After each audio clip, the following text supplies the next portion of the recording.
You ask me if I feel embarrassed. It's maybe, embarrassed is not the right word, it's maybe uneasy, because nothing to be embarrassed for.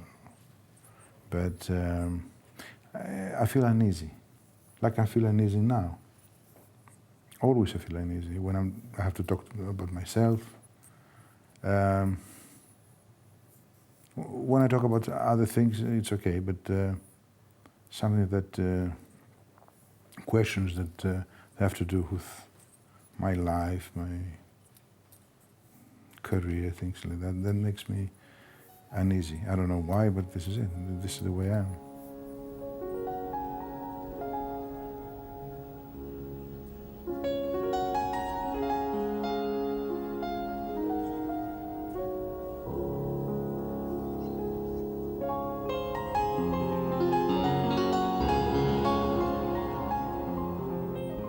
Just not to be part of the celebrity game. I mean, it works very well with me to be out of that circle. What serves maybe the celebrity ages, the media, the papers, the television, and maybe the person that is the celebrity, but in this case, when it comes to me, I feel uneasy. And the interviews that I gave through the years, very, very rare, maybe just to make the point that I'm not dead. I'm alive because, you know, I'm just hardly people can see me, and then and I'm asking the same question: why I'm doing this? What I'm doing now? Yeah, maybe because somehow I felt that maybe I have to do a little bit. Oh, you know. What else? What a freedom and glory of Greece!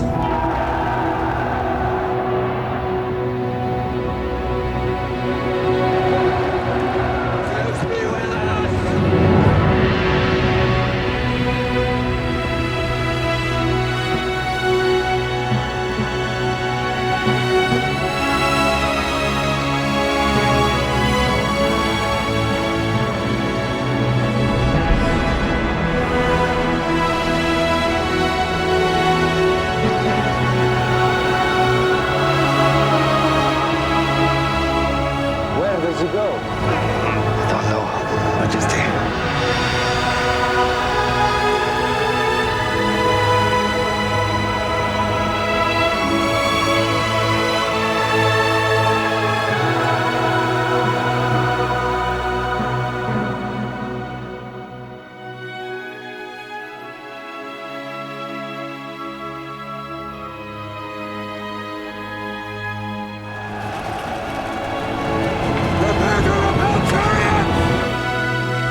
Well, I first became aware of Vangelis, I think, with Chariots of Fire, which was really a knockout score and probably had a lot to do with that movie's success. It was a wonderfully uplifting, spiritual, because it was a spiritual movie.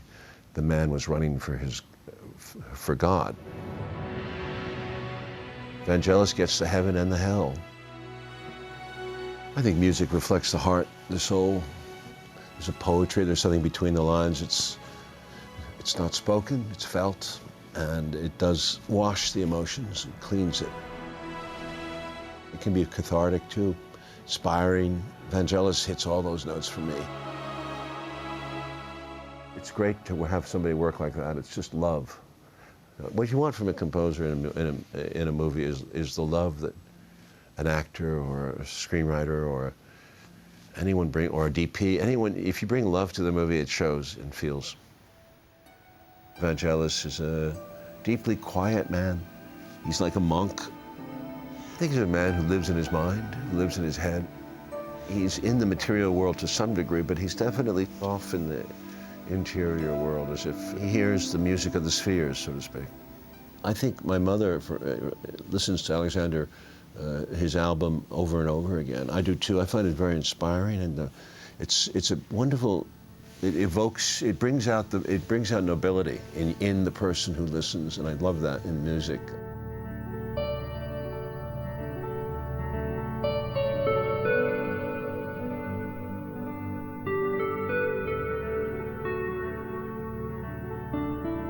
You can love them for years, feed them, nurture them,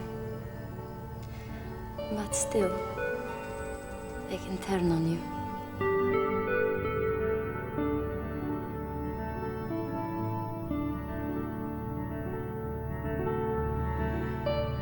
Music is not our property. It's a way to express things, and it's a code. I mean, we can say, yes, I have an idea, or I imagine that, or I have an inspiration, but all that are words.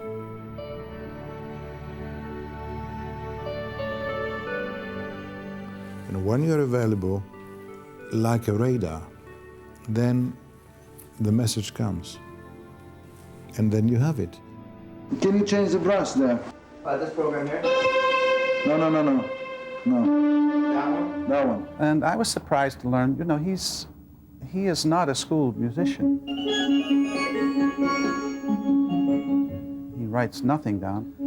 But within that one wave of sound, the components of that could be 10, 15 different things going on to make that particular sound, and which means there are that many variables, but also that many chances to mess it up.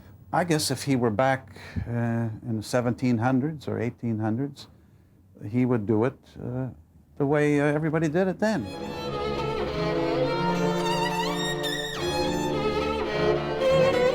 I was invited to the birthday party of Sean Connery in Athens. I was the surprise guest because I did know Sean before, but he didn't know that I was coming to play.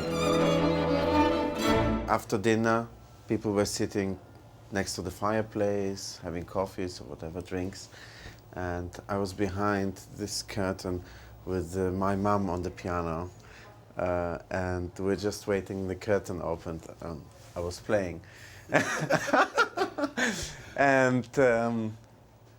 And Vangelis was amongst the people, amongst the invited guests.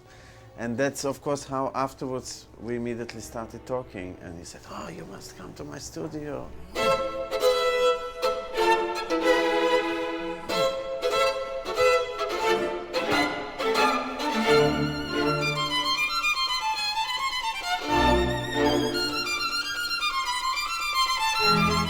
He called me, like he sometimes just calls. "Hi, Julian," and we have this joke with Vangelis. He always talks to me and I speak to him with a Scottish accent, imitating Sean Connery. Well, I can't do it very well. But anyways, he always calls, "Hi, Julian, this is Vangelis." And I'm standing in the rain somewhere, I think, was it London or Paris, something like this. He said, "I want to play you something." And okay, fine, so I'm just on the street, and he starts playing on his synthesizers. And he starts playing this violin concerto, the first movement of the violin concerto. And I was standing outside because he didn't stop playing. It was like for 15 minutes. And then he finished. "Did you like it?" I said, "Did you record it? Did you record it? Because this was incredible." He said, "Oh, I think, yeah." So it was recorded. And then I came to Athens and we started putting it together, basically. I started playing the violin part, etc., etc. There is so much wonderful music which nobody knows about. Wonderful classical music from Vangelis. And the only thing I can always do is try to inspire him to one day release it. But the thing is, because he cannot read or write music, that he needs to find a person who will write it down the way that he hears it.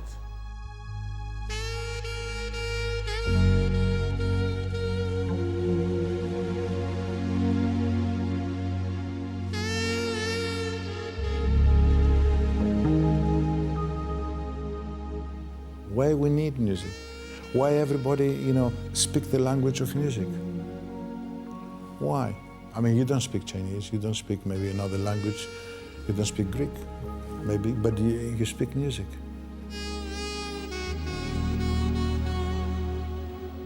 Why we do that? Why we know? Why we whistle? Why we do la la la la la even, you know, when we're 2 or 3 years old? Why I started with music 4 years old? Who taught me this? So because it's implanted on us, in everybody.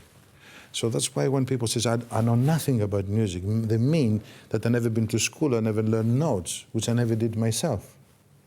And I still don't. But you can't say that you don't know about music because music made you. Music is the strongest thing. It's the strongest oxygen.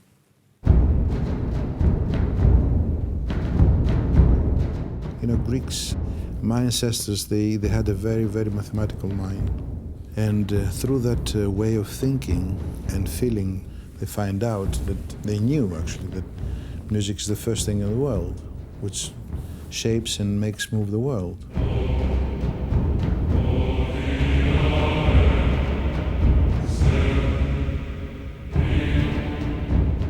All that maybe sounds a little bit crazy, but today, but they're not. And you see more and more and more and more, even scientists really learn the universe through music because music is the code. We are surrounded and covered by music. We're made by music. Now, what we do with music is it's the mirror of our present state. Music can be therapeutic and it can be really a deadly weapon.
The function of music always has been biological. It was the best language to reach the soul and to get and to, you know, to definitely not to harm people, to make you a better person. And that is the music, the contact of the music to the people. And also the function of music for the scientific side is through that to understand the universe, the mechanism of the universe and the laws of the universe, because it's exactly the same thing. So the universe never harms anybody. We harm ourselves. We are destructive. Rain and tears are the same, but Okay, let's take it from the beginning, just to understand, because I mean, I've never been a good pop star. I've never been the type of Vangelis that the record companies try to sell. It's been always my biggest problem. I was promoted in a different way from the one I am, really. rain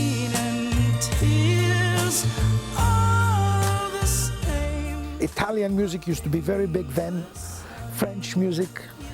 Then the Shadows came in. We started creating our own bands, our own sounds, like the Minis, I remember now, and the Stormies. And the last album we did was an underground heavy rock album called 666, heavy name, heavy number. Irene Papas had a session into it where she was playing a woman that received the demon. And the people thought that she was having a sexual act, so some radio stations banned the album. A friend of mine had given me an album probably in 1971, and it was Creation du Monde, Vangelis Papathanassiou. And I was amazed that there weren't any other musicians written into the liner notes of the LP, you know. So I realized he made all the music himself, a one-man band, you know, one-man orchestra. And it kind of made me think, I gotta meet this guy. So I got a phone number in Paris, and I went to Paris, and I phoned him from the airport. And it was like, very simple. I just said, hello, hello, it was Vangelis. My name's John Anderson. I'm a singer in a band called Yes. What's that? You know, I said, well, I'm a singer, I'm a musician. Oh, come over, Johnny. So I went over to his apartment, and he opened the door. He's a very big guy, you know, to me, I'm a small guy. And he had a bow and arrow. He had a big bow and a bunch of arrows coming out of his sheath at the back of him. Hey, Johnny, you know, I said, oh, Vangelis, how are you? And so I'm greeting this big guy. And went into his apartment, and he said, hey, Johnny, watch this. And he got a big arrow, and he had a very long sort of walkway down to the lounge, you know, and there was a bullseye way down there by the TV, and there's a little old guy sitting next to the TV who happened to be his father, Ulysses, you know, and he sent off this arrow all the way down, and it went right through the window. And I said, Vangelis, you're gonna kill somebody here. Oh, don't worry, don't, I'm Greek, you know. You ask me where to begin. Am I so lost in my sin? So I got a phone call from Vangelis, and it was a rainy Tuesday afternoon, I remember it. Vangelis said, Johnny, you gotta come over to the studio, we gotta write a hit record. I said, what? Yeah, we've gotta write something that the radio will like. So I said, okay, I'll come over. And he says, I think I have something going. So I went in, and it was this thing he had going on the keyboard. And I said, well, start the tape. And he started the tape, and I started singing, you ask me where to begin. You know, am I so lost in my sin? And I just sang it as though I'd written it the day before. One world we all come from. And we finished it at about 5 o'clock, and lo and behold, within 2 hours we'd written it, finished it, done. And the following Friday we were on top of the pops. Vangelis didn't know what it was. 2 weeks later, and it was a hit everywhere in the world. Somehow we're going somewhere.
When you have the misfortune to be successful, then it works both ways. And for me, it's very, very difficult. I can't, due to the success, because the success is not the most important thing for me, to become a prisoner to the success and being obliged to produce the same thing all the time. And that's why I'm turning my back to things like that. So say I have to move to something, I've done it, but I don't want to be obliged to do it. We've been #1, record after record. The single and the album is #1 in Germany. We sold more than 1 million singles, 750,000 albums. Mr. Vangelis has achieved the unachievable in Hungary, and this is to achieve the award Album of the Year twice, one after the other, in 1993 and 1994, which is unprecedented in the record industry. I'm honored to be here tonight, representing both Spain and Portugal, to present you with this platinum record, which reflects the enormous success in our country. This feels like Oscar night tonight, to present its composer a platinum album for Switzerland. So congratulations, Vangelis, and I have some good news. You're #1 in Switzerland this week.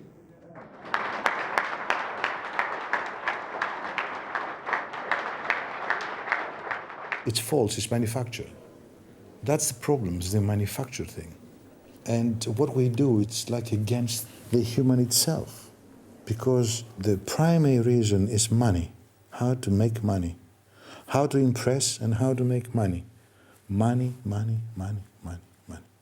But to monopolize the whole humanity, I think this is something that destroys more than anything else. Even young people, 15 years old, the only thing they want is money. Be famous and money. And how many mediocre guys, became famous by selling nothing? And give the example to the kids in order, they're old now and they're doing exactly the ridiculous same thing, but it's madness what's happening. They say, but we give people what they want. And I think it's totally immoral and wrong to say that, because we push people and we educate people to give them what we want.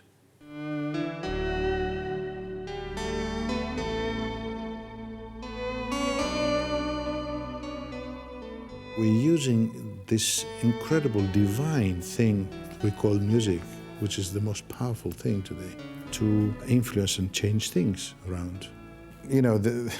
The function could be fantastic or could be catastrophic.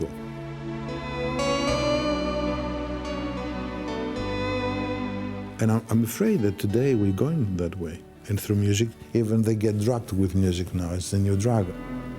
You can market anything you want with music.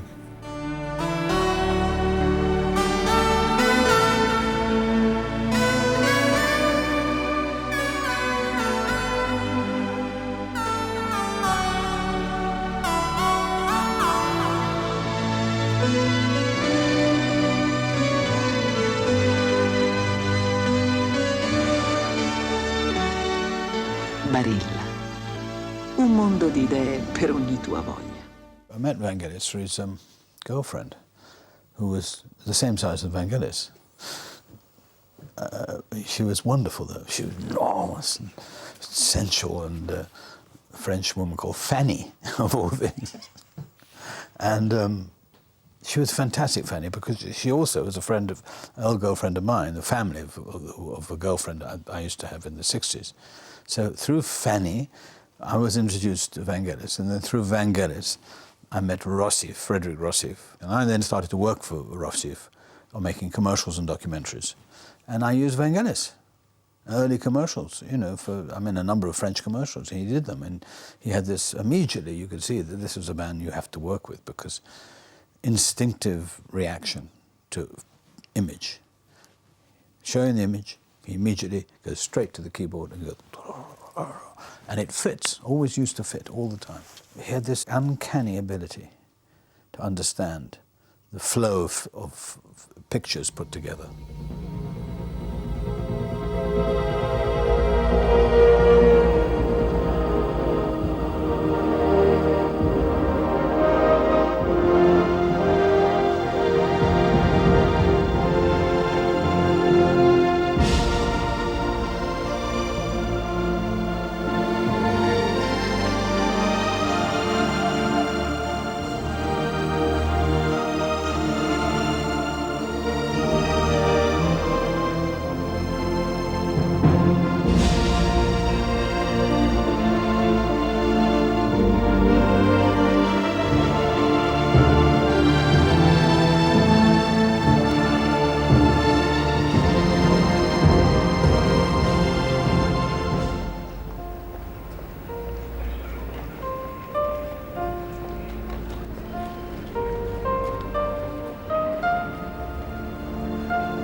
instruments. I just loved him from the word go.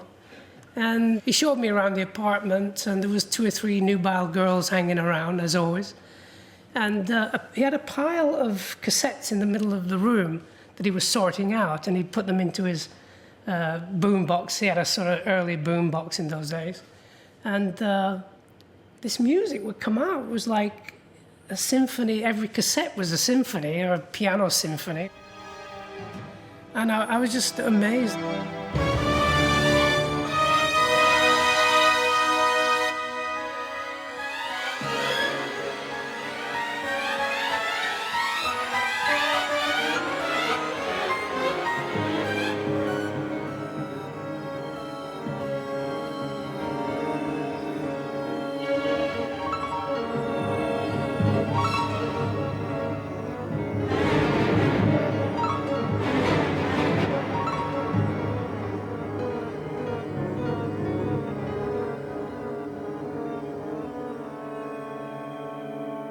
So you have, I mean, millions of possibilities.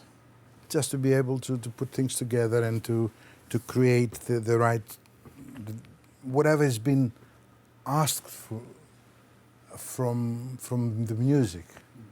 As I said to you before, you have to be available, you have to be ready. Everything has to be ready in order to function. And that's why I have this system, because immediately I can call, look, I can call anything I want. All these things here, you know, it's up an oboe.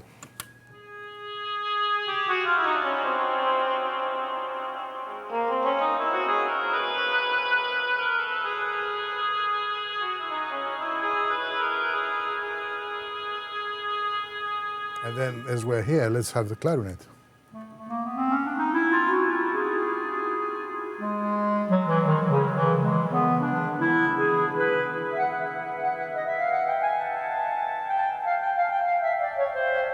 I play, you know, things. You use the pedals to make the percussion, the temps? It depends. I mean, there are many things I can call the teams. Teams, what are the teams? Here. So what do you want to have? You have...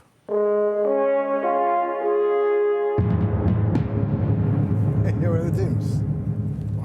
With magic. Some nice bells. You want some nice bells?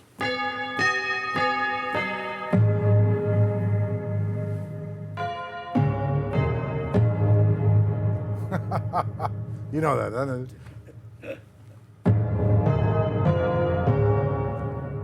Do you want a pizzicato? I can give you a pizzicato.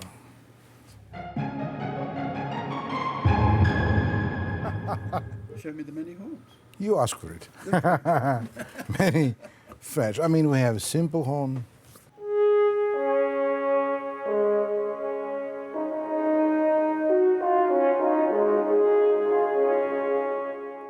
But you have other horns as well.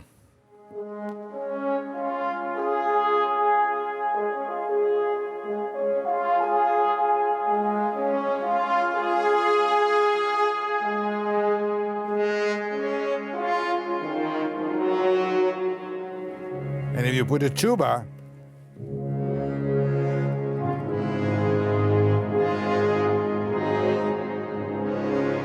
Мистера Вангелиса я знаю уже 10 лет.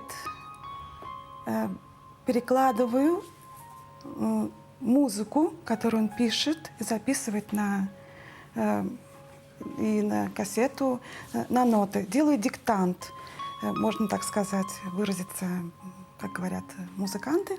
И это очень мне интересно, потому что я в первый раз встречаю человека, который одновременно пишет музыку, ее оркеструет, исполняет, все это одновременно, думает, какие музыкальные инструменты каким-то способом, педалями, рычажками в данный момент использовать. Это я все слышу, сажусь за пентаграмму, как еще по-гречески говорят, нотный стан, и все это перекладываю на ноты, чтобы могли другие люди это сыграть, музыканты, все лишь. Now from something completely different.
this situation here, you can go through the, let's say, conventional or traditional sounds, and then you can extend to other things which actually, you know, the conventional instruments can't produce.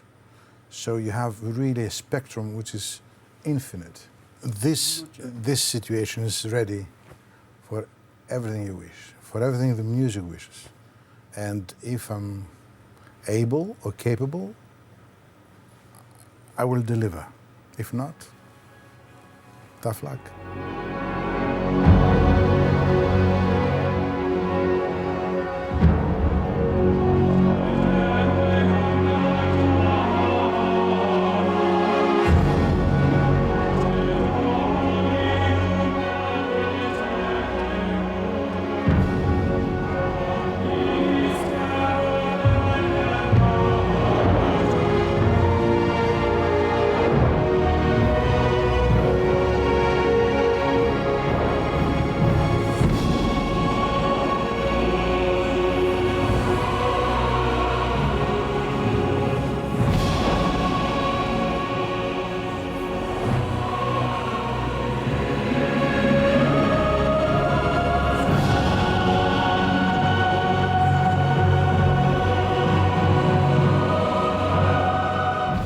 Session requires tomorrow night.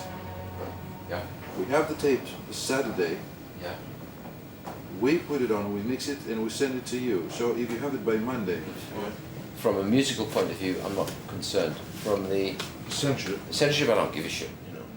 I was aware of them through Hugh Hudson. Hugh had been in RSA, which is my company then, for almost 7 years. And then Hugh had gone off and done Chariots of Fire. Vangelis moved to a glass studio in Paris somewhere. His studio was entirely in glass in a courtyard, and he'd taken over the courtyard, put this glass studio there, and that's why I did 1492. He's always got this twinkle. He likes the ladies, I think. I shouldn't say that, actually. He likes the really, and so there were some nice looking ladies kicking around. And being in the world of this kind of, it's not exactly rock and roll, but there's a lot of musicians and rock and roll types around him. What are they going to cut, do you think? Oh, I think that's why I've left most of the violence in, because I know I'll have to remove stuff. And I think I'll have a big problem with the hand being chopped off. Right? I will argue, because I think it's relevant and it's real. You know, it's not horror, it's real, right? So I'm going to argue with this. It's not so hard anymore. No. And I think I'll argue with they're going to argue about the throat being cut. So I could take that, because I think it's a little excessive, right? So that could come out. But the sword through the chest isn't no problem, right? What, I mean, the strangulation will have a big problem. He would do me a rough. He said, over here, it's going to go this, boom, and you go wham, and you get the whole thing, and think, Jesus, I get it. Whereas a guy on the piano going, here we're going to have timpani, boom, and you're going, huh? And here's the horns, okay. He's playing on the goddamn piano. Sorry, I'm not that much of a genius, so. We put a little... I did it. Okay. Run it back. I put a cue, run it back down the corridor. It's very simple. I see steeples. I mean, the same one that we had after that. I see civilization. The one we just played at the end of the movie. And I see spires that reach to the sky. One thing that changed Sanchez, I did it, he didn't. Thank you very much. See what I mean? On him. And then it's the landscape. Courtyard, dismounts. Yeah. All right. So. Then it's the milestone. All right. Yeah. So how are we going to do that from? You just did it. Didn't you recall?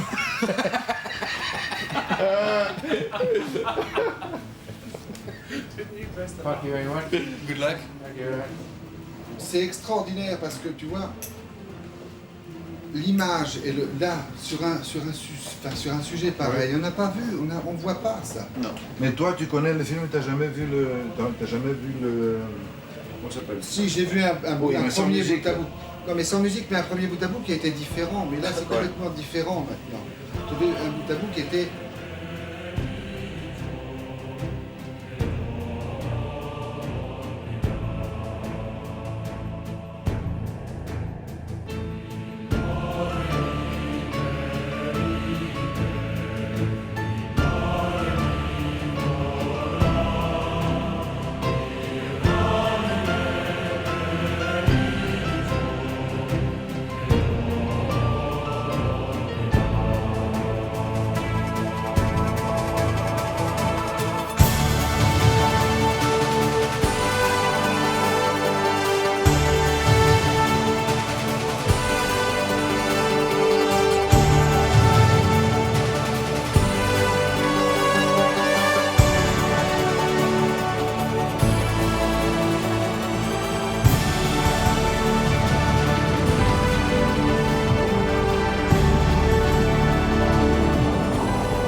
I remember in Paris, very early 70s, I've been trying to convince the record companies to invest and to be interested in that area of music, what we call ethnic today.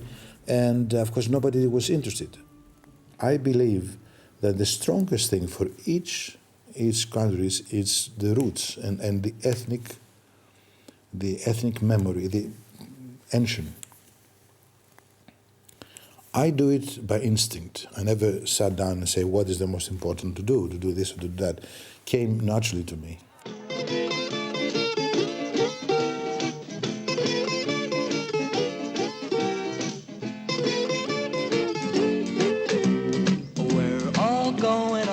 I can't fight this unfortunate epidemic of bouzouki music. Even the name, which comes from an instrument, is because it was promoted to you. Nothing else has been promoted out of Greece except that. And that happened, since the 50s. Let's say this kind of touristic image. But there are other things, very, very important, very noble, which they never had the same chance. And they don't, still today, they don't have the same chance.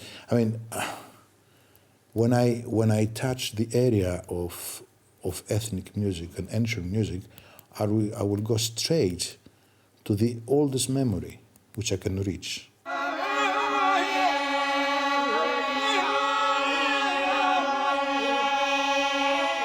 This music, it's the ethnic music of Greece.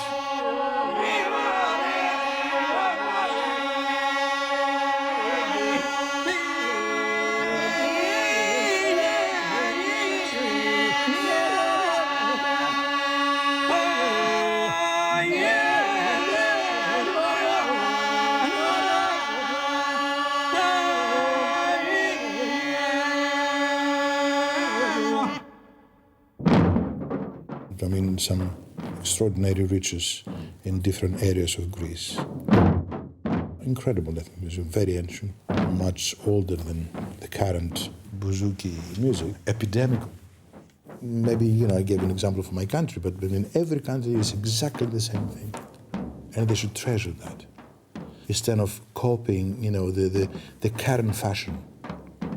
And that's very, very important, where we come from. Memory is a very important thing, and we learn more by memory than if we go to school.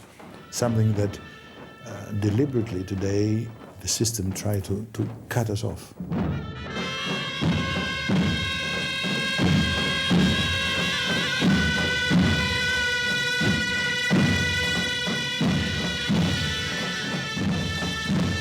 My ancestors said, they never believed, actually. They knew it was ancient Greece was for knowledge, not for belief.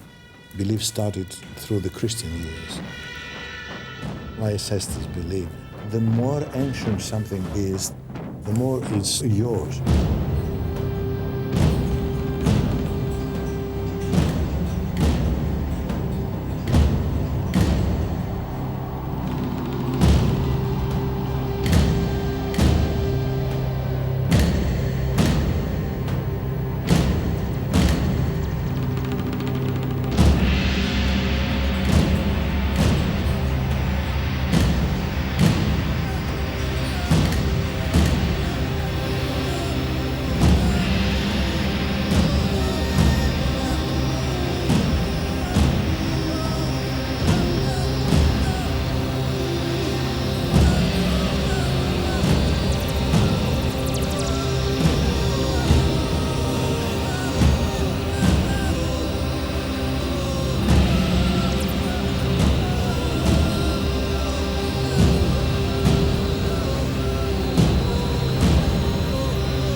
I'm very, very, very concerned about, not only about my country, but about every country, to preserve the roots and this ethnic richness.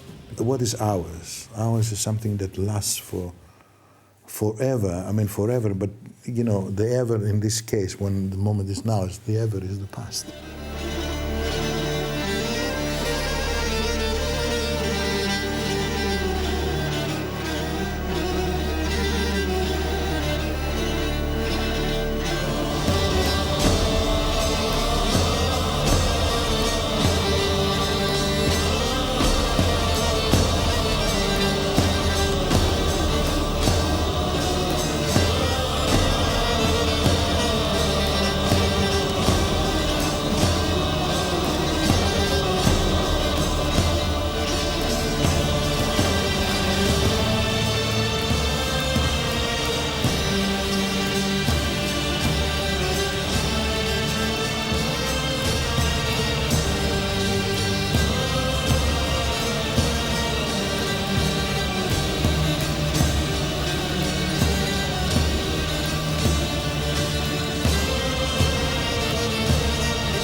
Very good television company, very strong. A lot of big television. Vangelis. Be careful.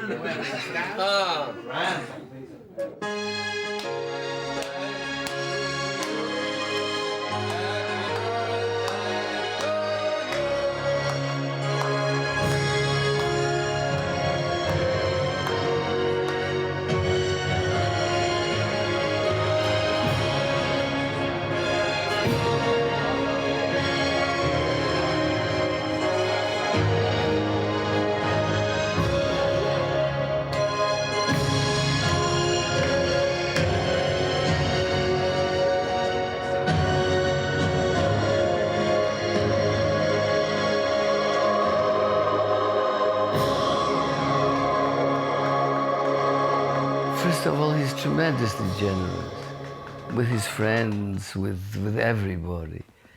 And on all levels, particularly on the artistic level, you see. He shares his joy in writing and playing music with the others, you know. He never let himself being asked twice to play something or to sit behind his instrument and give the friends some joy, you know. But also, you know, as a human being, he is a rare guy, really, you know. Very quickly you get attached to him. I met Vangelis in Rome when I was planning Bitter Moon, the movie. And Emmanuelle Seigné, my wife, was doing a film in Rome as well, and they were staying in the same hotel.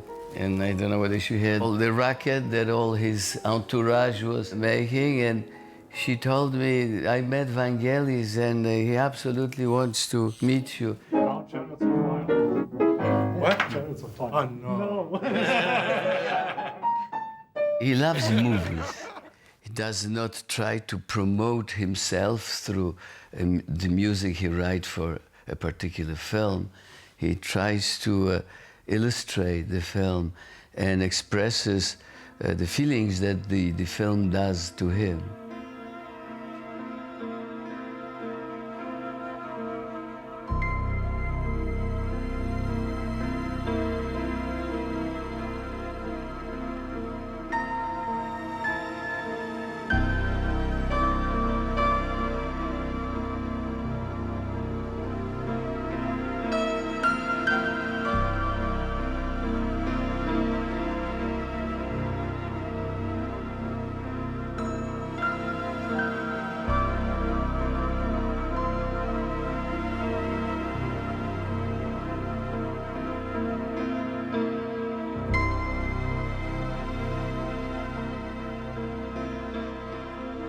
looked all over for you, you know. Did you ever think you'd see me again? Yes, Really? really. Really? Yeah.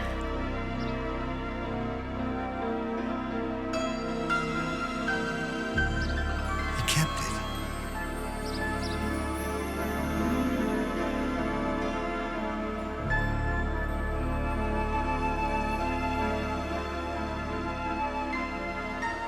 My feet are cold.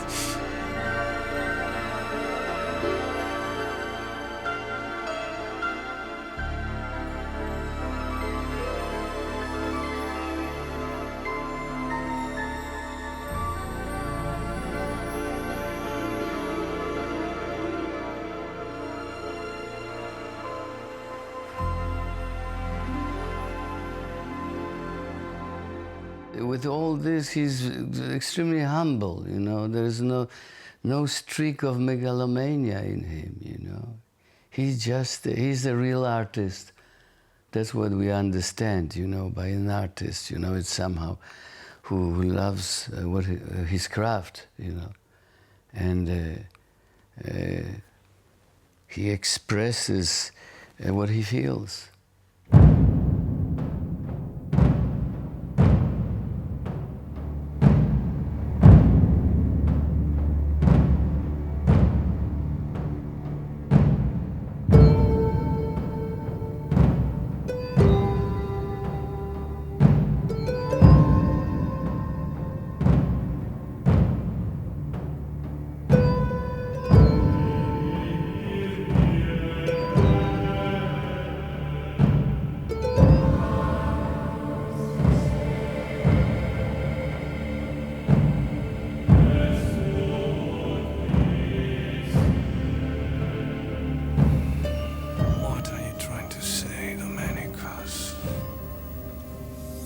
I'm just a painter.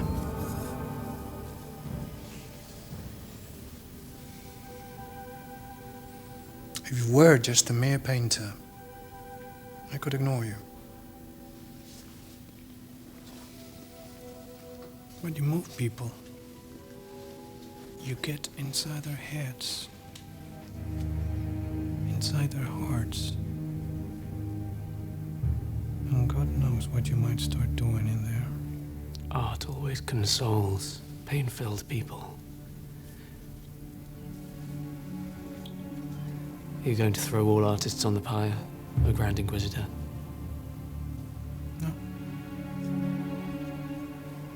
Not all artists. It was evident that he wanted me to paint his portrait, but it was more than that. For 2 whole days I tried to concentrate on the portrait, but he wouldn't stay in the same place. Show me.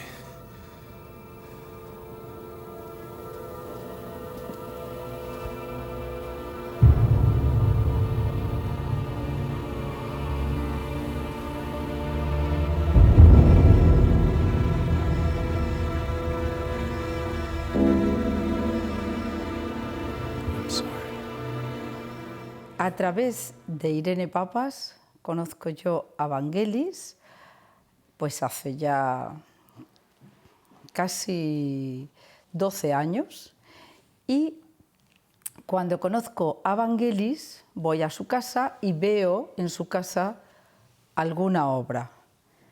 Y le digo, ¿esta obra es tuya? Y dice, sí. Digo, luego, ¿tú eres pintor? Y dice, yo pinto. ¿Desde cuándo pintas? Desde los 7 años.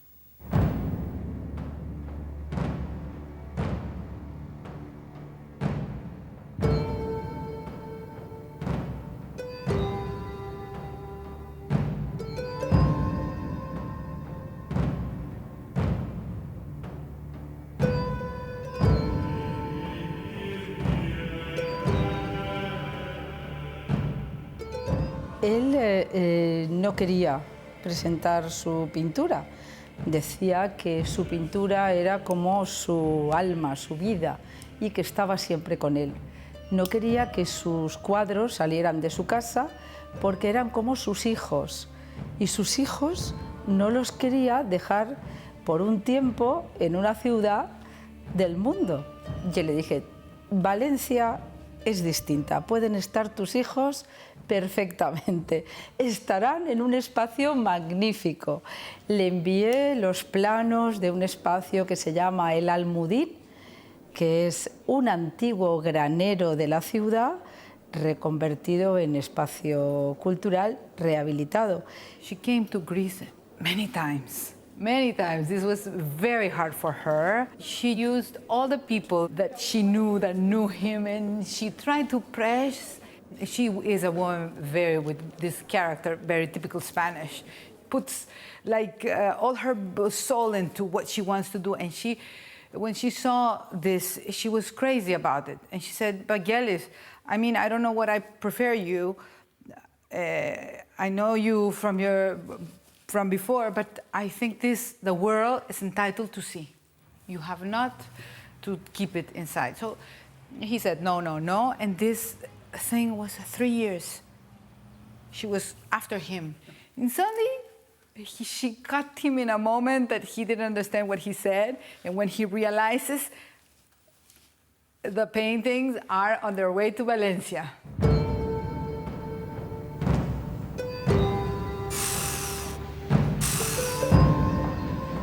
A partir de ahí, la obra fue muy apreciada por directores de museos de otros países del mundo que vinieron a ver la Bienal y pudimos hacer una itinerancia de su obra que duró 4 años. Tuvimos la obra 4 años, los hijos de Vangelis 4 años por el mundo, como si estuviesen haciendo una carrera fuera de Atenas. We were in Uruguay, we were in Argentina, we were in Brazil, we were in the Dominican Republic, in Cuba, and in Mexico. While we were in a country and the other museums, they were learning that this was there, they were calling, can we have it?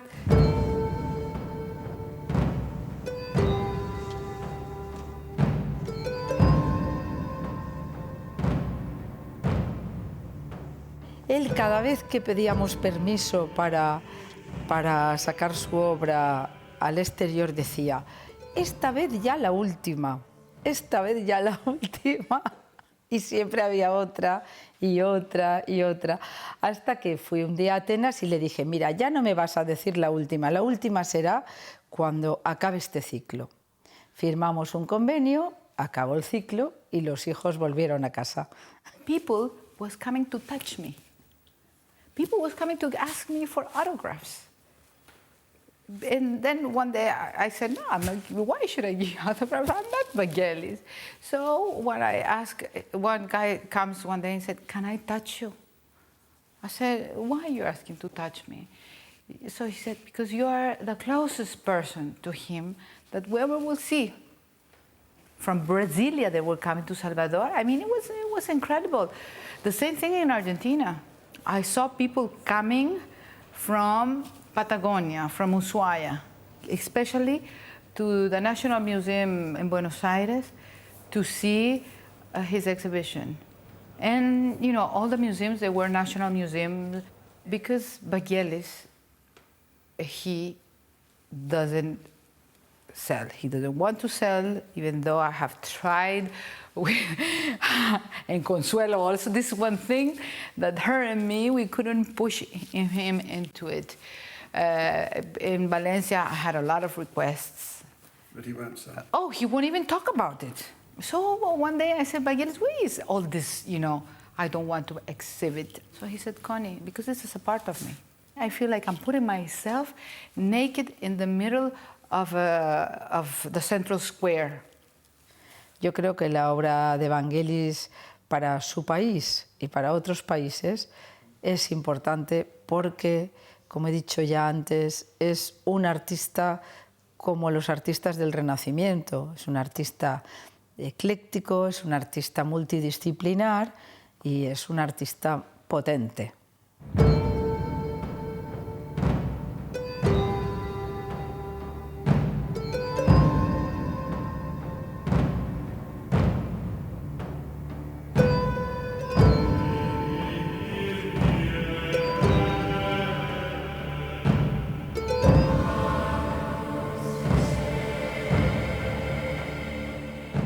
was about 15, 16 years of age.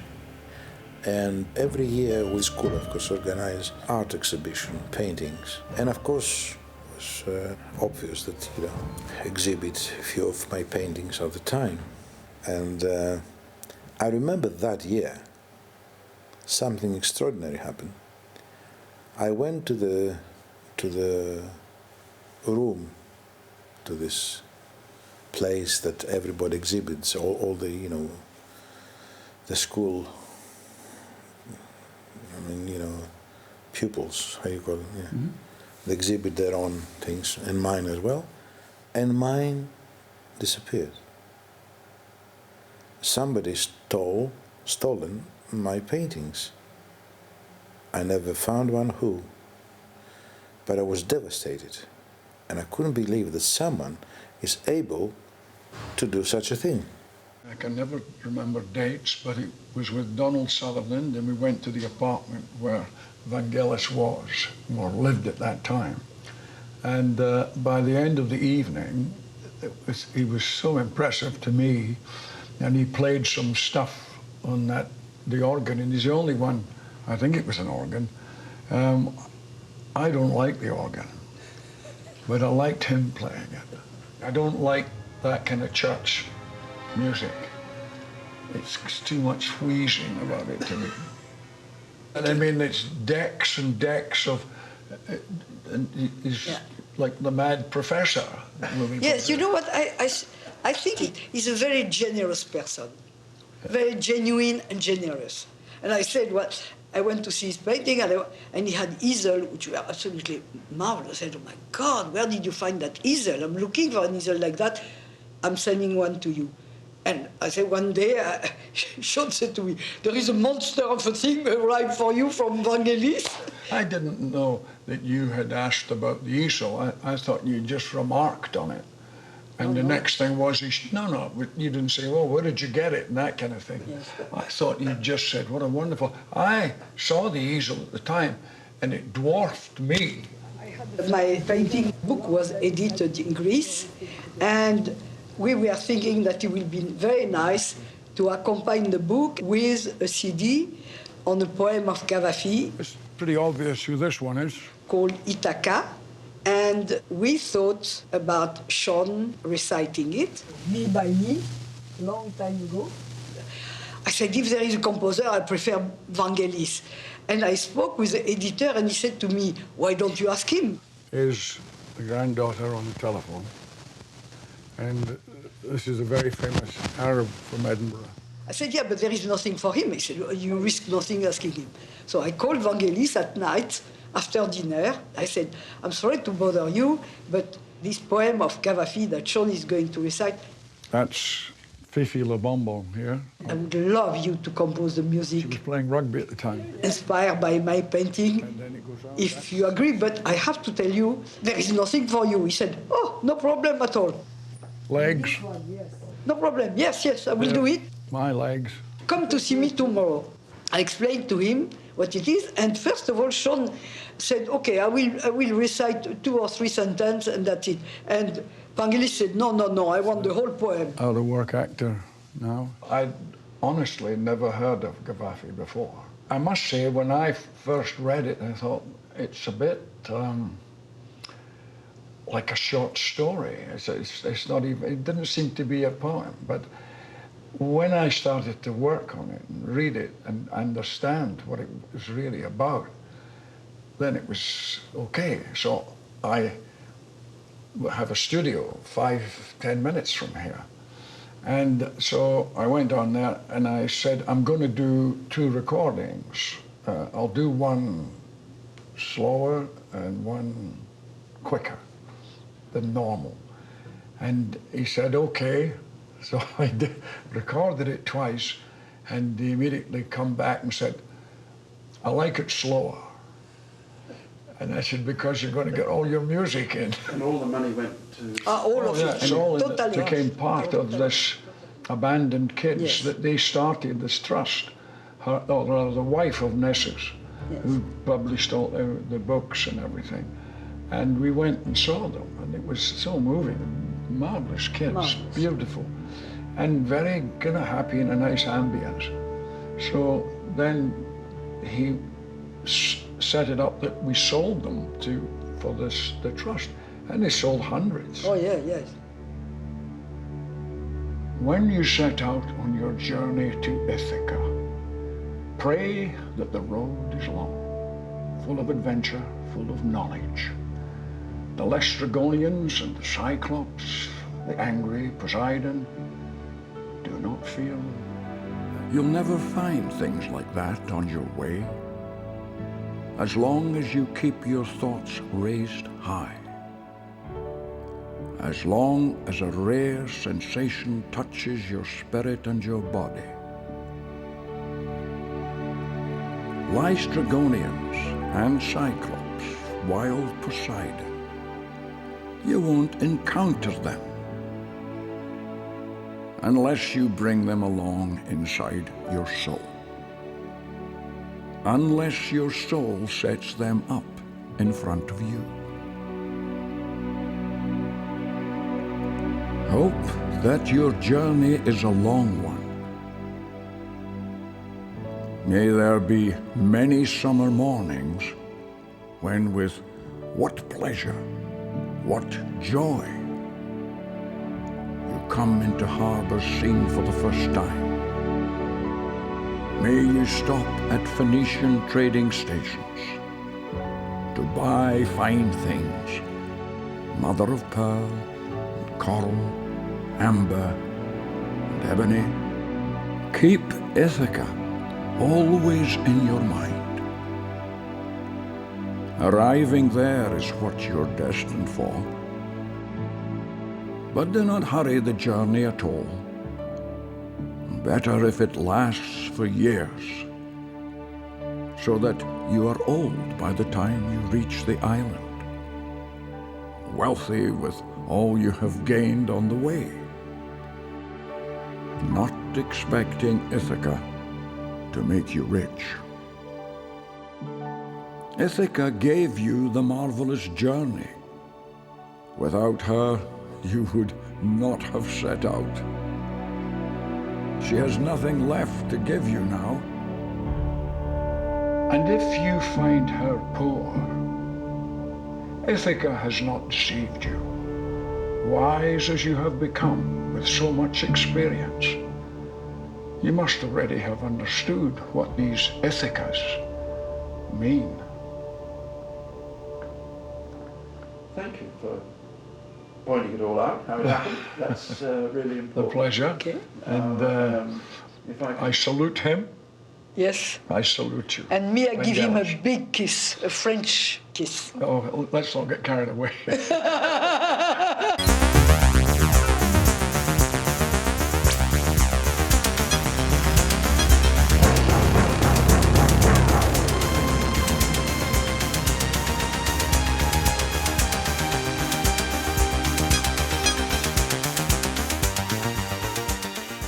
И однажды кто-то из моих друзей притащил и сказал: это точно в твоем стиле, тебе обязательно понравится. И мы просидели просто там час, не шелохнувшись. И я понял, что это музыка, моя музыка, она во мне звучит. И что она обязательно должна со мной быть вместе со мной. Я еще не знал, что она мне понадобится для моей работы. И эта музыка, которая растворяется в пространстве, в природе, в твоей жизни. То есть ты не слушаешь какие-то песенки или ты не слушаешь какие-то очень многоэтажные здания, а ты как будто дышишь этим. Это в ритме твоего дыхания, в ритме твоего сознания и в ритме твоего состояния, в том месте, где ты находишься. И она такое впечатление, что ты и есть она.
это молчание, это жест, это движение, и это ноты, эти развешенные в воздухе, которые создают эти нереальные миры, которые невозможно ухватить руками. И интеллект это бесполезен в этом случае, это только чувства людей, которые могут это все поймать и то, ради чего существует вообще все театр.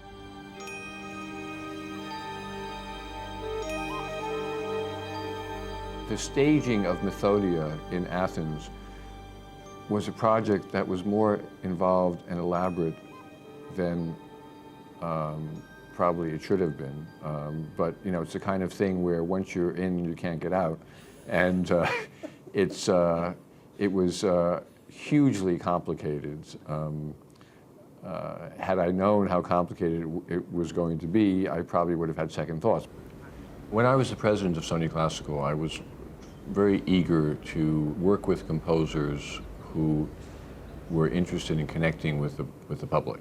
And I felt that the classical musical field in general had suffered at that time and had been suffering for decades under the yoke of the establishment of critics and academics who felt that any composition that had the slightest hint of popular success was artistically invalid.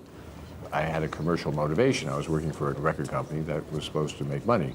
Of course, most record companies are all losing money, and they were losing money back then, and they're losing even more money now. At the time, I was particularly interested in trying to identify composers who really had not lost the spirit of what composition was all about, which was a bond between the public and their creativity. So Vangelis was somebody who fascinated me.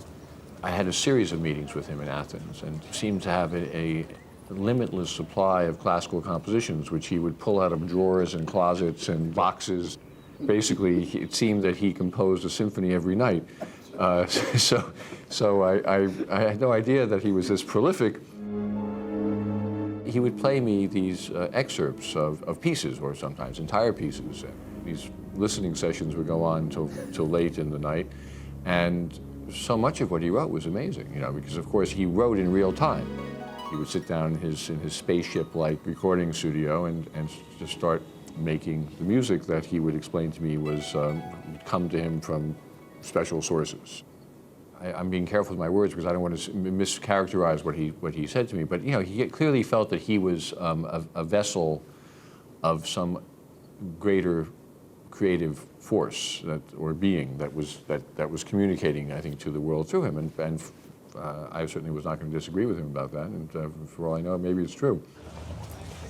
It involved a huge amount of time and effort to create this event, which we staged not in a publicly available venue, but actually in the Temple of Zeus in the center of Athens, which had never been used for any kind of a large-scale public event. And I now know more about the bureaucracy of the antiquities in Greece than I would ever need to know or want to know.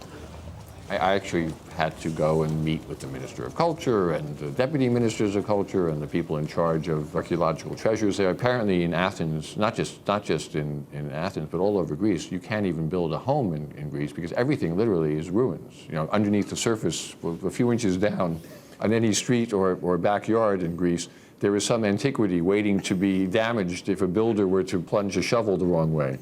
And I helped in bringing Kathleen Battle and Jesse Norman to him, who were two artists who I had worked with over the years. And it was, you know, they were kind of an interesting pair to bring into this project because they themselves had been considered by the public to be professional rivals.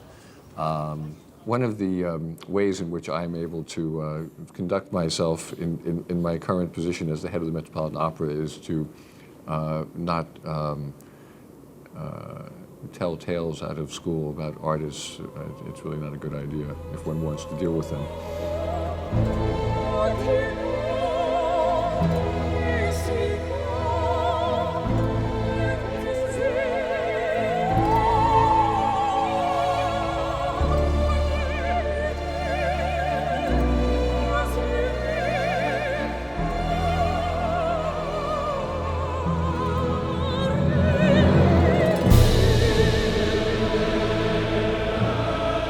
When I first met Vangelis, he was very interested in NASA and space science and exploration and what it really meant. I mean, not just going to the moon, of course that's intriguing to us all, but also just the idea of learning about ourselves.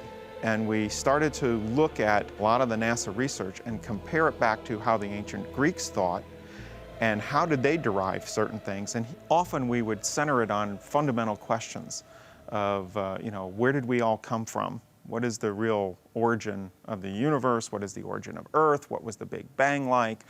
How did physics, you know, often when we go to explore the universe, cosmologists have mapped out various kinds of equations and ideas that actually use math and music. And the idea of harmony and harmonics is exactly how we describe the universe itself.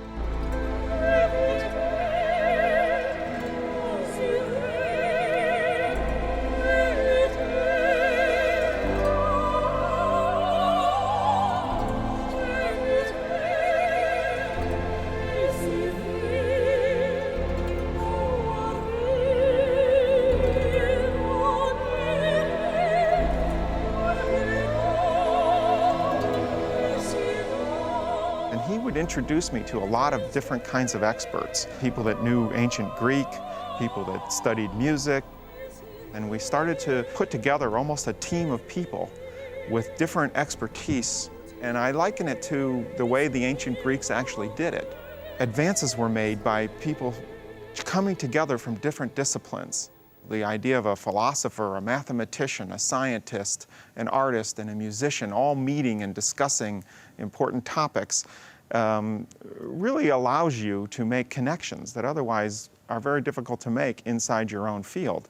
And in fact, this was really the idea of the university, you know, was to bring this kind of a academic environment together where you had different disciplines. And so we started to help each other on different projects. He helped me on some of mine, I helped him on some of his, and eventually that led to Mythodea.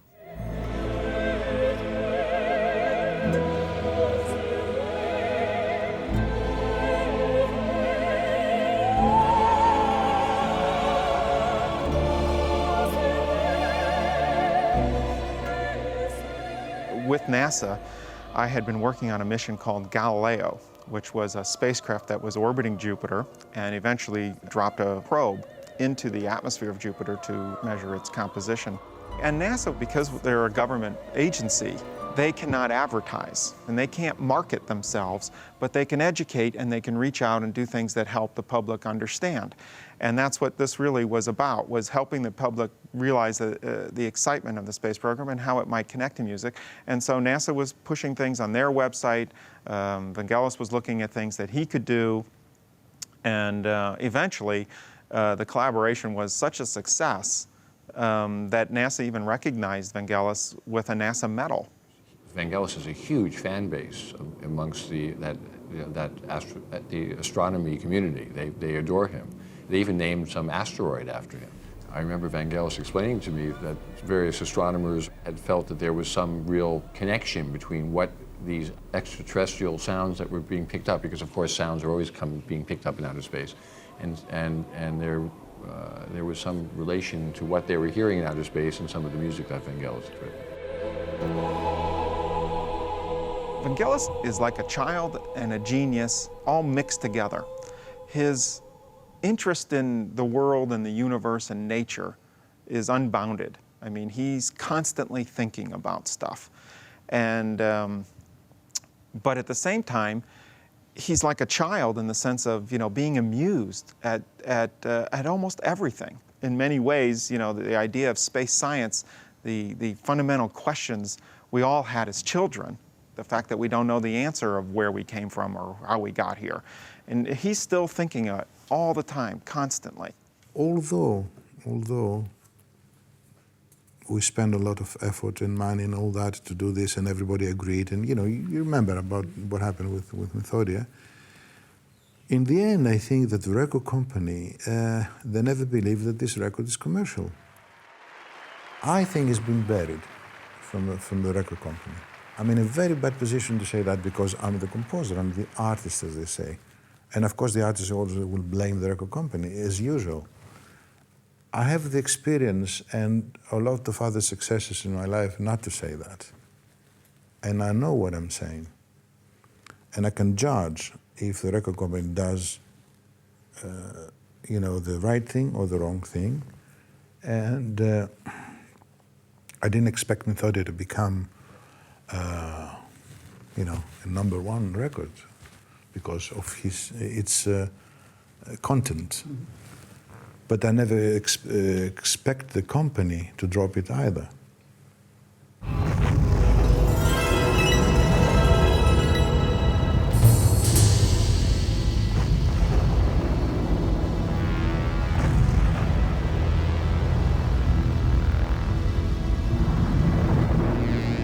We left, I think, a reel or two with him for a couple of days or a week.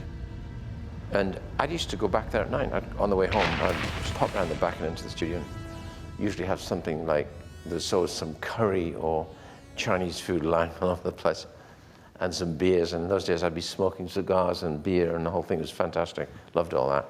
It's all cleaned up, isn't it? What a pity, all right? And we're all so bloody politically correct and so healthy. And he said he was always, it was like being in the cave of a magician. And he would say, look at this. And he would play it to it.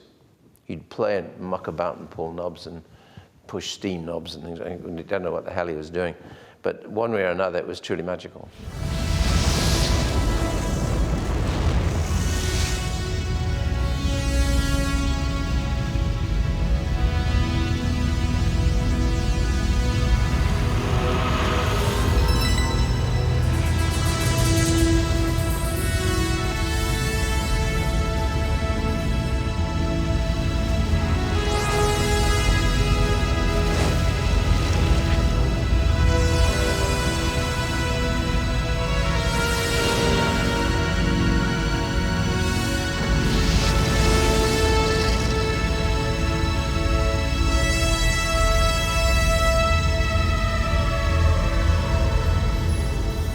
I'd be there till 2 a.m. sometimes. I think 3 a.m. one occasion, lying there, smoking, you know, drinking, and watching him just muck about. He said, oh, okay, well, I want you to just see this, I've got an idea.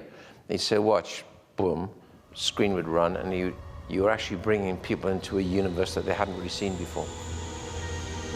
I don't dislike working on films, although it's a very, very painful situation. And it's painful because of all the pressures, because everybody is under pressure.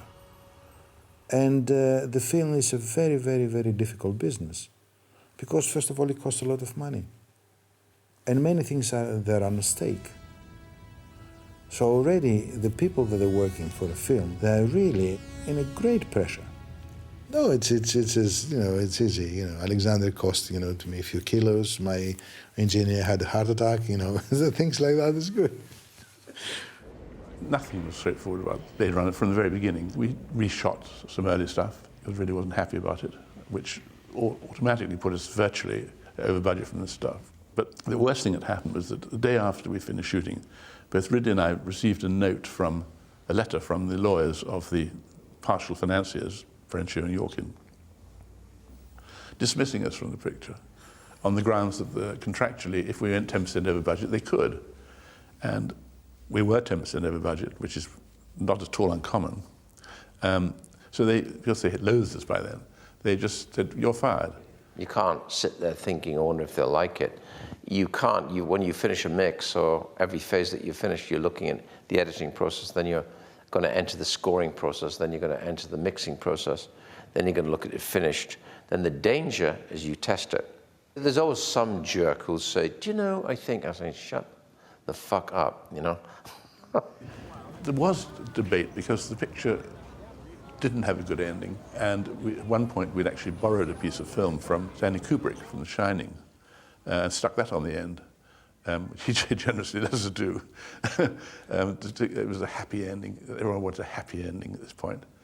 And when we played the picture in the screenings, previews and things, half the people said it was terrific, and half said they didn't know what the hell was going on. Hence the famous voiceover. which we all agreed had to be done. Harrison didn't want to do it, but it had to be done. There was a voiceover narration attached to the original script. And I said to Ridley that I played a detective who does no detecting. How about we take some of this information that's in the voiceovers and put it into scenes, and so that the audience could discover the information, discover the character through seeing him in the context of what he does, rather than being told about it. We spent a couple weeks sitting around my kitchen table trying to find ways to accomplish that.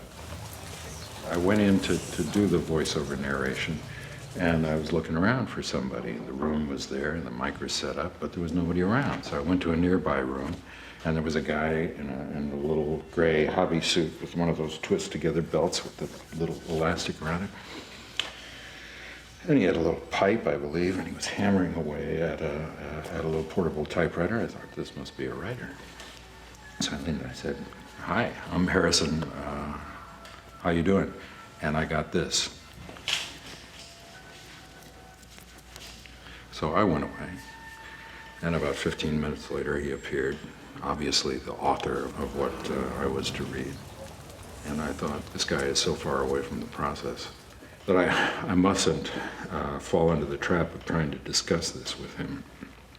Simply do it the best you can, and go home, because I had arduously argued to try and get the best version we could of the narration, even though I didn't think it was necessary.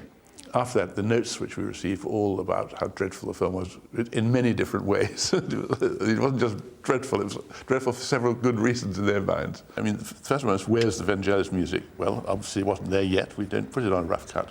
Opening's too choppy, voiceover's dry and monotonous. The voiceover is terrible, the audience will fall asleep, and so on.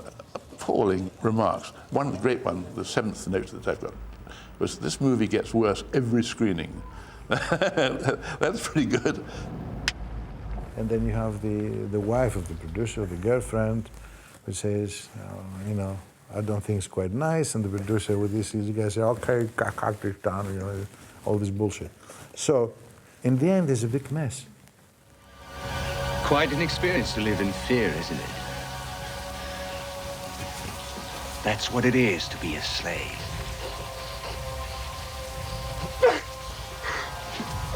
We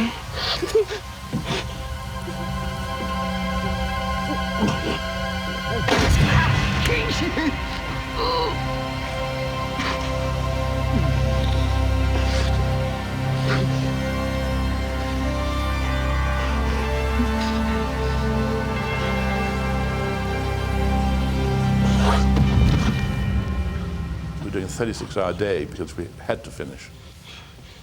Roy Batty suddenly came to me and said, I want to talk to Ridley about some lines. I said, you can't do that now, we're rushing. Last thing I wanted was Ridley to get down off his camera platform and start discussing lines. But anyway, this guy wanted to do it. And Ridley said, thank you, yes, okay, do it.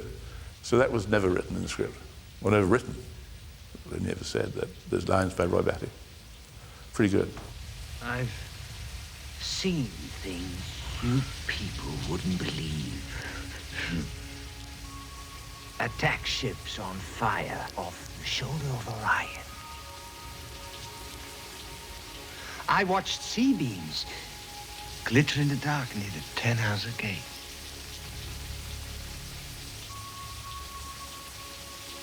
All those moments will be lost in time, like tears in rain. Time to die.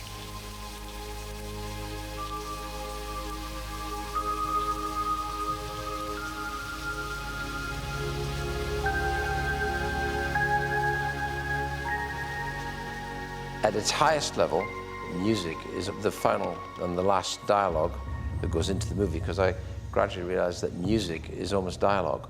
It's telling you something, and it's telling you emotionally. I don't mean sentimentally, emotionally, it's telling you something. It's telling you whether to be frightened, whether to be afraid, or whether to be, it pushes buttons. It pushes emotional buttons.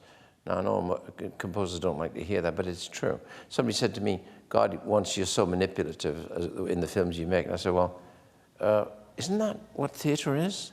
That's what we do.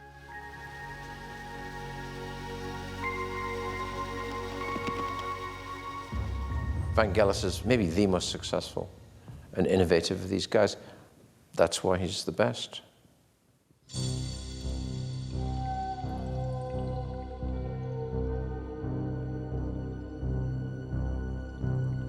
My parents left Athens during the war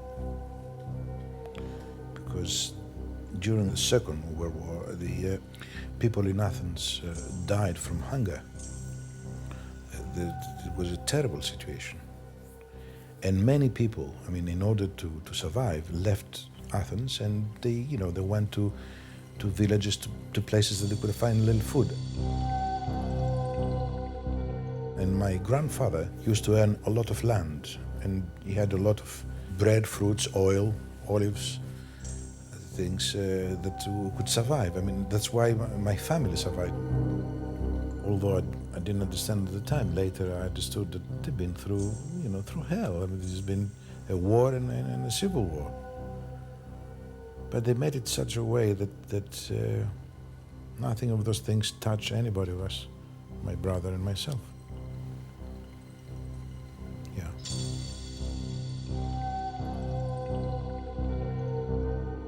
I was born in a village, actually, near Volos.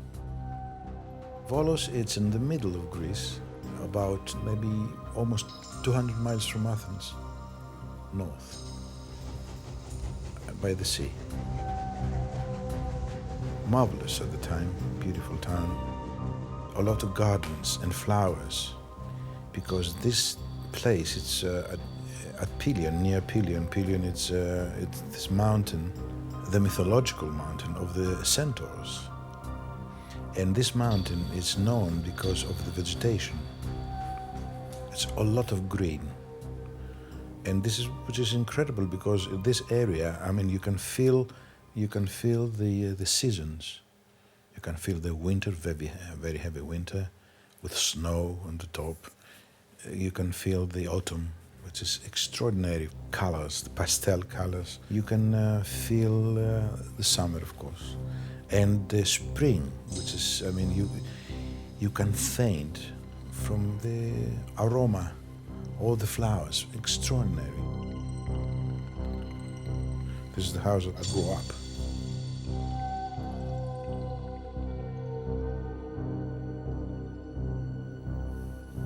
That was my first piano. And my first friend, real friend.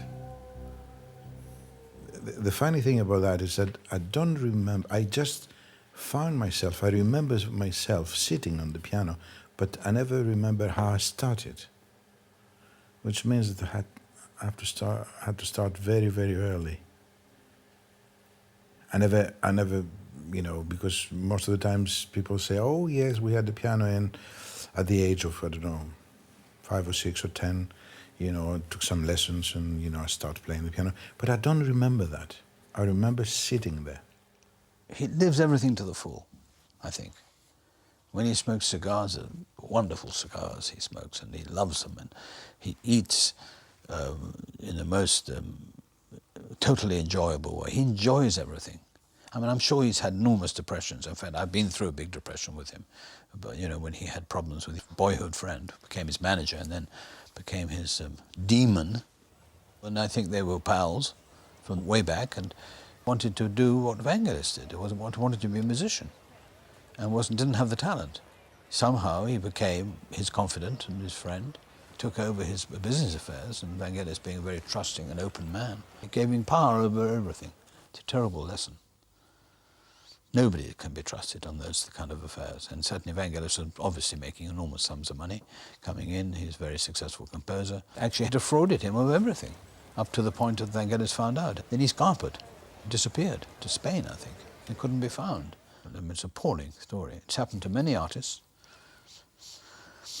You know, they put themselves and their affairs in the hands of accountants or business managers, and they disappear. But that's what's happened, and it's very sad. It must have been a very traumatic thing for him to be betrayed by your best friend. Terrible. Loyalty is vital for him. Yeah, loyalty is totally vital for Vangelis. Absolutely.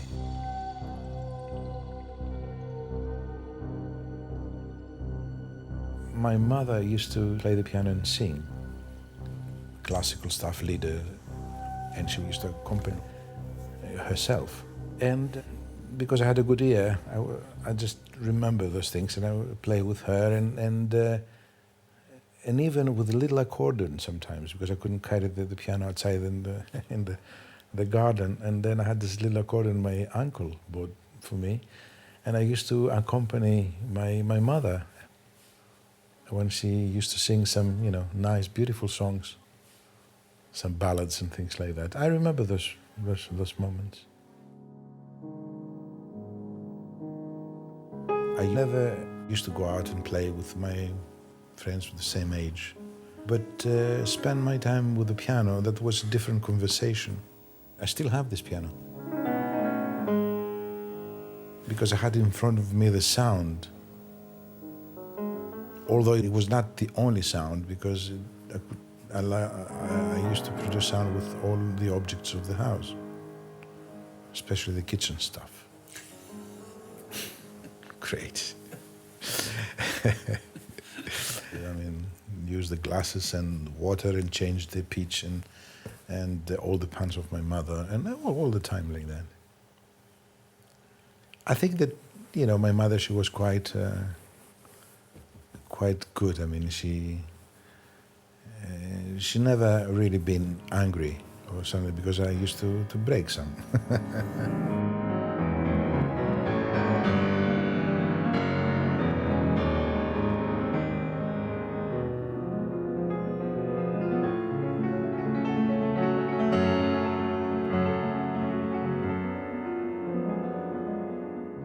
To open the piano and do things like adding things between the strings and things like that, metal things or other things, in order to create sounds and to obtain things that a normal piano doesn't do. By creating those sounds, which actually for my mother it was quite extraordinary and quite strange, for me it was a wonder, because I used to obtain incredible things out of the piano. And then another thing I used to do, I used to go under the piano, especially when my mother used to play. And I was so impressed to hear the sound coming from above and hit my head, boop, boop, boop, like that. And under the piano, it was my little house with some toys. And that was really a very safe place to be. Listen.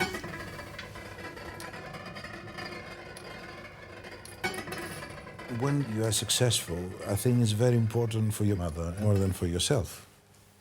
And when we had the first success, big success in France, exactly at that time, I've been waiting for her to visit me in Cannes, in France, south of France. And suddenly she died.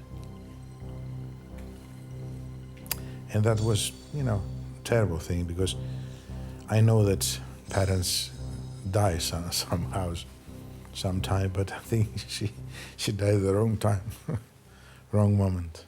It was a really terrible blow for me.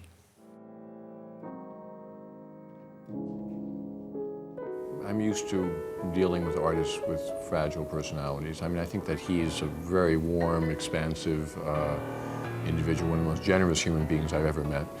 But you know, one thing I've learned with great artists, Vangelis included, is you should never take for granted that one aspect of their personality automatically extends to all other parts of it. And certainly he explained to me in the course of my working with him that he had been burned or betrayed a few times by people with whom he had trusted, and that obviously that he bore the scars of those betrayals. And so it was understandable, but somewhat contradictory. He's on the one hand, he's full of warmth and friendship. On the other hand, he is deeply suspicious. It took me a while to earn his trust. You know, he made me feel that I wanted to earn his trust, and which is, you know, I didn't want to let him down either. I think he's very protective of the relationships he forges. I get the sense he's someone who's been hurt a great number of times, he lived in a cocoon, and he was just very careful about who was allowed into that cocoon.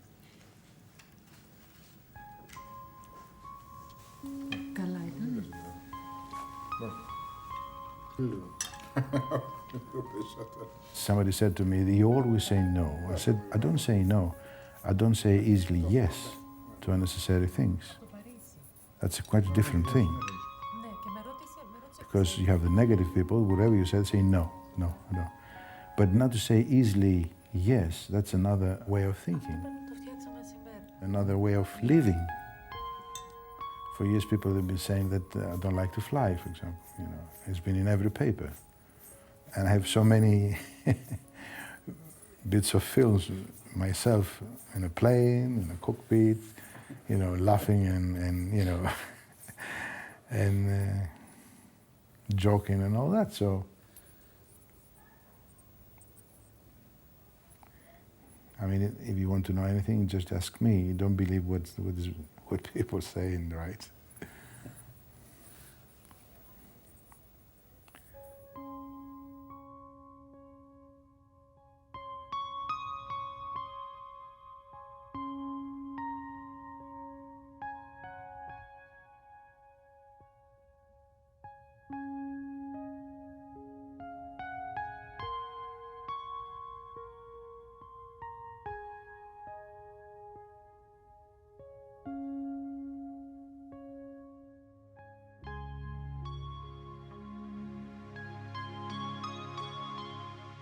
I don't need a record company's contracts in order to record something, and I don't need a film in order to create a piece of music.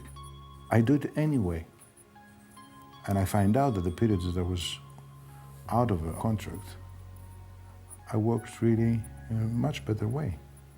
It's not something strange or unusual for me to work every day without thinking that this is for that particular project or another project. Same thing with painting. I paint all my years and never thought to exhibit. Normally people, they prepare the exhibition, or singer prepares his new album. It happens like that in this business. With me, no. It happens every day, even if I don't have any, let's call it, commission. He's a person who loves time, at the same time who loves to take a lot of time, who doesn't play the stressful game of some of our world in a way. And on the other hand, when you visit his home, the time stops. There is no sense of time. Vangelis loves to talk about life, about anything, until at least 10 o'clock in the morning. And the later or the earlier it gets, the more awake and full of energy, and more energy he seems to get. I'm already dropping, and sometimes I also visited him with other musicians. So we would be 3 young musicians on the couch with Vangelis, and one of us would drop at a certain point, so then the other 2 would try to keep up with him, then the other one dropped. But Vangelis was just, keeps going. I mean, at the beginning when I started to make my first albums, they started completely against the flow at the time. The record shops, they didn't know where to put my album, in which box, because you know that they have boxes. Everything in life, you have to be in boxes. Then gradually, when I passed the 4th or 5th album, then I had my own box. And then, you know, when I started with the film scores, that goes to another box. So you had movies, Vangelis as Vangelis, And then you had the New Age. Then immediately they find out that the albums that I was making, they belong to the New Age. I mean, this is, the marketing titles that some very clever people, they always invent in order to frame the whole thing. And then, I end up being, in different boxes again, but always boxes. The boxes multiply. I was trying to get out of the boxes and maybe just to create another box, you know what I mean? And that was, the big problem with my career. And still, if you ask me today, I believe that I've done nothing except a few successful albums. But this is, compared to what I record every day, this is nothing. I was feeling very inspired by his way to open windows in the heaven.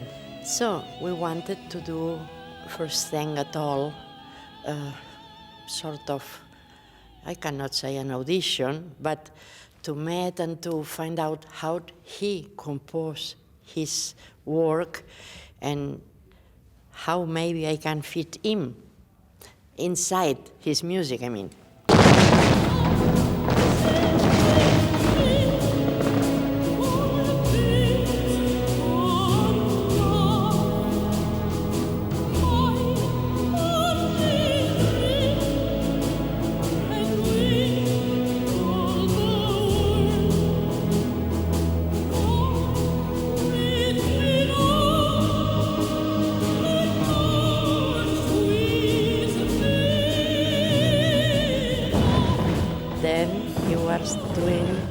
De l'Esprit, that was for the Rise of Peace in Paris, and we have sung it there in the UNESCO.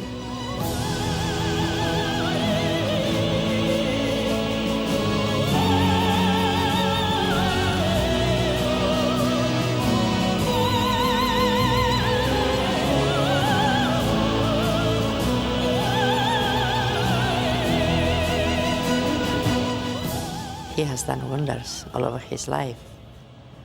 Ready to help people, ready to do things for people, because the first time, for example, that the bells of Kremlin sound in that big place after 72 years, this was forbidden, it was with his music, because it was a concert, a benefit concert to help children, handicapped children, and the emotion was all over the big place.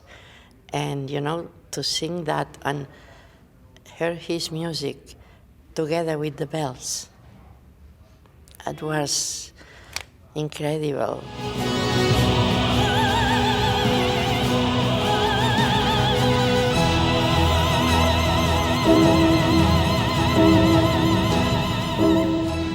The Pope was crying.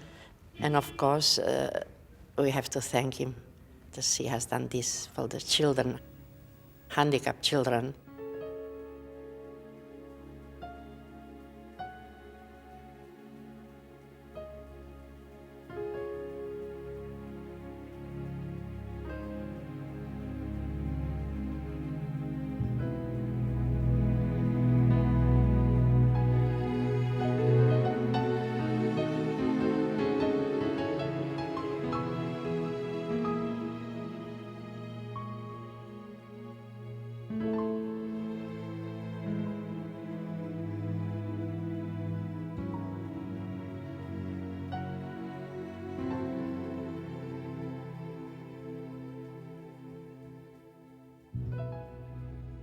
My mother, she was a mezzo-soprano. She never, of course, became a professional because at the time it was not seen very well to be an artist. This society rules, right? But my parents never stopped me by doing things that I would like to do. Partly because I started so early and I never gave them a chance for something else. So that was obvious when they see, a child, just start to play its own compositions at the age of 3 to 4, I can't remember. It was, it was very difficult to say to this child, don't do that. My father was not an artist, but my father loved, you know, the music, and we used to go to concerts and things like that together.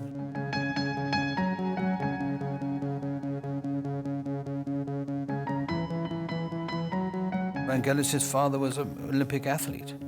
He had an immediate understanding and nostalgia or love for athletics.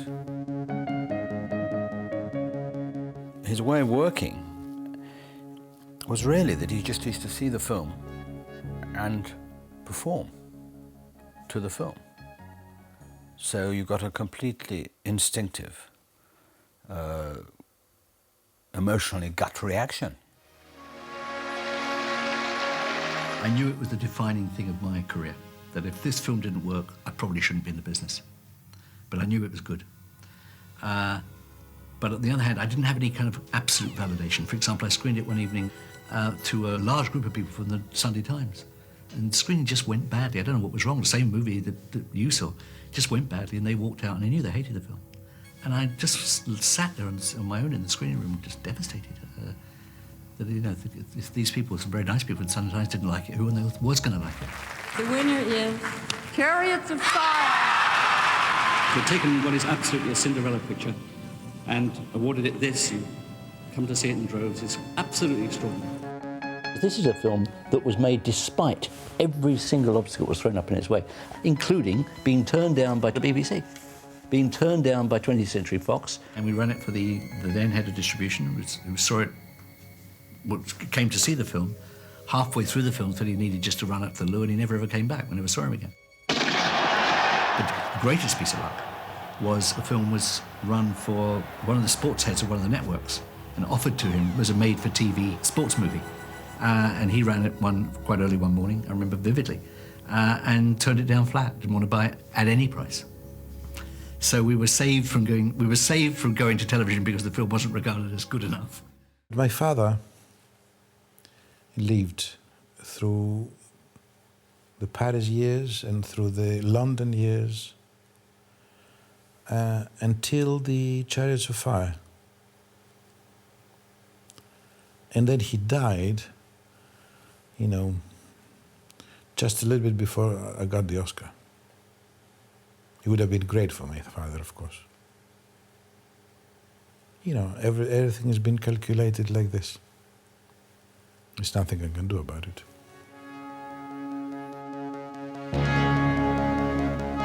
Hugh Hudson, when he asked me to do the music of the movie, to score the movie, he said, you do the rest and we keep, it's yours anyway, we keep this theme for the beginning.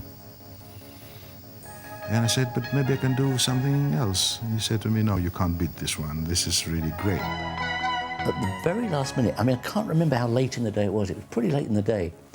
I got a call, my wife and I were at a restaurant in London. I got a call from him saying, where are you? He said, stay right there, don't move. We weren't going to move anyway, but don't move. I'm going to come and see you. And 15 minutes later, he drove up in his Rolls Royce and came into the restaurant, got us to come out, sat in the back of the roller, and he said, I want you to hear something. And he put the theme on. And we sat there, and I think we both were knocked out. It was very, very impressive, a big bass in the back of a car. You know? And then I looked at him, and I realised that he was crying. He said, you know, my dad was an Olympian, which I hadn't known. He'd never mentioned it before. Was in the 1936 Olympics. He said, it's a requiem for him. And he said, this is the key. He said, I realise, actually, I'm writing it for my dad.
On the night of the Oscars, of course, Vangelis wasn't there.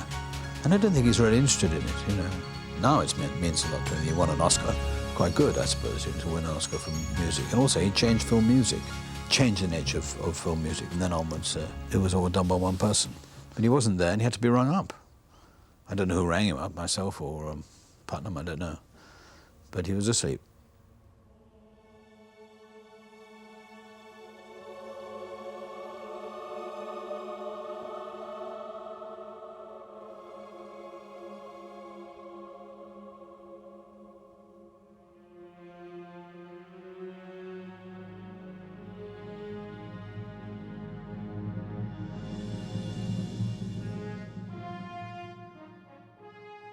I believe that we lost the Olympic Games. We don't have Olympic Games anymore, real Olympic Games.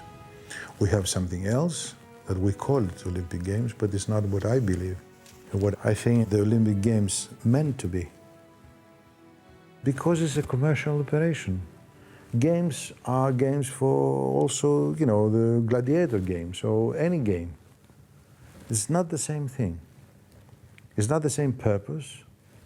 It's not the same behavior, it's not the same ideal, although every time, you know, when the beginning, it's the president and the other president, you know, all presidents around, and they talk about these ideals and da-da-da, and all this bullshit.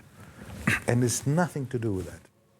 It's an opportunity every 4 years for every company to push the Olympic Games products, like the athletes, to push them to advertise their products. That's all it is, nothing else. And then, of course, there is a big problem about doping and all that. How you expect today the athletes not to get drugs, the moment that the whole philosophy is to not only to get first, but to advertise products like shoes, like whatever, of record. Yeah, I mean, you know. So it's big money behind. There's big money. So it's nothing to do. I mean, sometimes I'm not against money. We all need money, but there are some moments we have to function without this money philosophy, because we need points of reference. We need standards, because I believe that the only point of reference left to humanity today, the gathering together every 4 years in a peaceful way, is the Olympic Games.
You realize what music means and you respect that, immediately it becomes very demanding. Music is not a joke. It's a very serious thing. Serious thing doesn't mean serious in a way, you know, serious. You can laugh, I mean, you can, but you have to be always there. You have to be ready. You have to, I mean, I spend hours and hours and hours with all this system, my system, all that I create around. It needs a lot of practice. I play hours. These fingers, they've done, you know, miles and miles every day. And it's not only that, it's the connection between my brain, my fingers, my whole body. It's, I work like an athlete. I know many people, they say that when they are with other people, they are more lonely than when they are alone. When you are with music, you're not alone. I mean, I've never been alone with music. But loneliness can come for other things.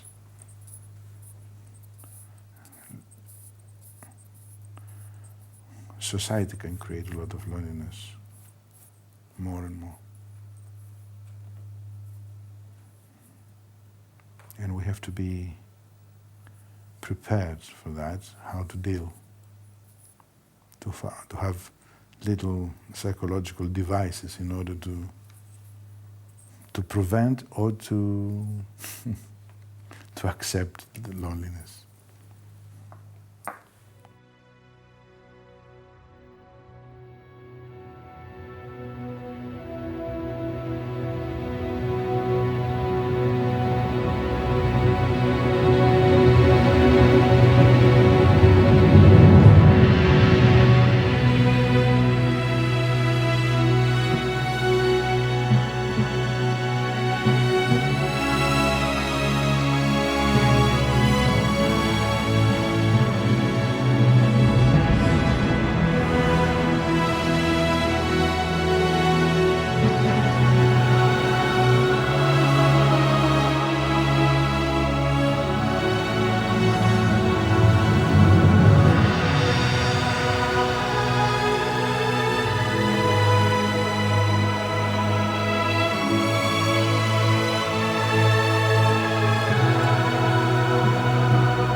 What else?